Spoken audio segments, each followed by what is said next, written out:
नमस्कार, मी Kiran Palkar. Crime diary news channel मध्ये आपले स्वागत आहे.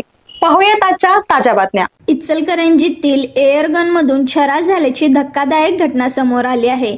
या घटनेनंतर युवकाच्या कानाला गंभीर दुखापत झाली असून त्याच्यावर रुग्णालयात उपचार सुरू आहेत.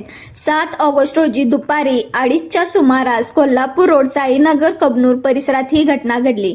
पोलिसांच्या माहितीनुसार निलेश शशिकांत कांबळे वय वर्ष 20 हा शुभम सूर्यवंशी याच्या मालकीच्या कारमध्ये बसला होता. त्यावेळी विनापरवाना एअर दृश्य रिव्हॉल्व्हरमधून छरा झाडण्यात आला. हा छरा जखमी युवकाच्या हातातून आरपार होऊन कानाच्या मागील बाजूस लागल्याने त्याला गंभीर दुखापत झाली आहे. घटनेनंतर जखमीला उपचारासाठी रुग्णालयात दाखल करण्यात आले. मात्र घटनेची खरी माहिती लपून वैद्यकीय अधिकाऱ्यांना चुकीची माहिती दिल्याचा आरोप तक्रारीत करण्यात आला आहे.